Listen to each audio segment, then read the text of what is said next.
non-governmental organizations. Catholic Charities is at the top of that. That I would say that they are actively facilitating. You can use a word. Maybe it's a little harsh to say conspire, but they're definitely facilitating the illegal movement of aliens into this country. And the government is subsidizing what they're doing at the backs of taxpayers, hundreds of millions of dollars. Let me give you a quick example of how it operates. So that bus that you saw that just left here, so what's going to happen, that bus, I think I saw a lot of families there, that bus is going to go back to a border patrol station right here. They're going to process them. If they're a family, then within a few hours, the border patrol is going to release them to the local community here. And where do they go? To an NGO shelter. And what does the NGO then do? They give them food, clothing, and then they'll give them a packet, right, that's got plane tickets to anywhere in the country that the illegal alien wants to go. And how are they being funded? Some by donations, but then by the federal government as well. And then, as Tom said, not only it is laid, but then once they get to their final destination, this secretary, right, Secretary Mayorkas, the chief architect of the open border policies, has now made it impossible for ICE to actually remove them, even if they remain here illegally. And think about this for a moment. The Biden administration is completing a criminal conspiracy of alien smuggling. They're going to deliver these children to the same people that hired a criminal organization to smuggle them. Think about that.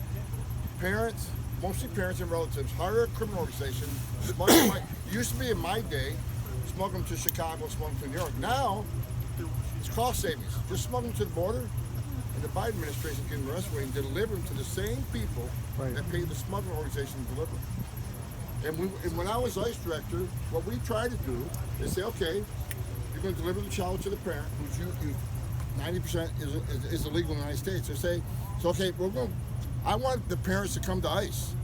Let us vet them. If they're illegally in the United States, we'll send them to immigration court with a child. I call that parenting. No 9-year-olds just stand in front of a judge. Send them with a child. Well, I retired, and what happened? They shut it all down with the Biden administration. There's no talk of that anymore. The child, if you look at the stats right now, here's what President Trump got that President Biden does not get. He right gets it, he just ignores it.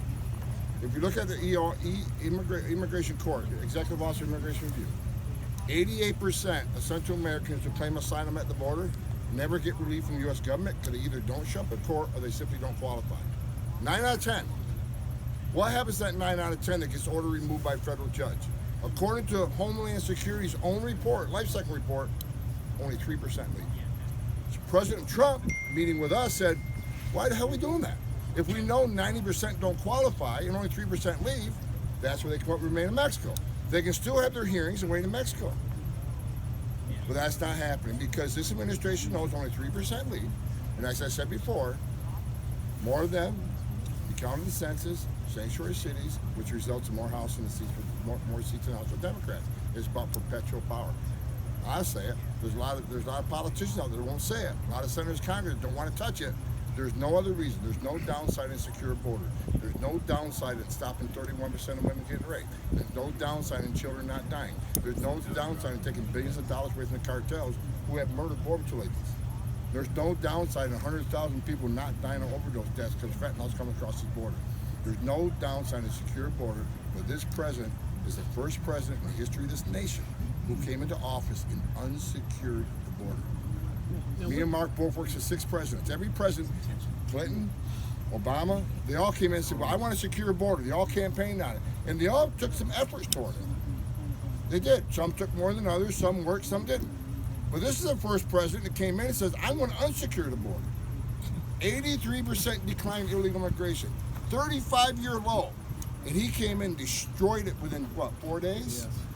And that's a good point. Real quick. So think about this. Even when you go back to Reagan in the 80s, right, when they first passed the first amnesty bill, but the huge part of that was border security. Even though I will say they didn't realize it, but still, even the Democrats were still for border security.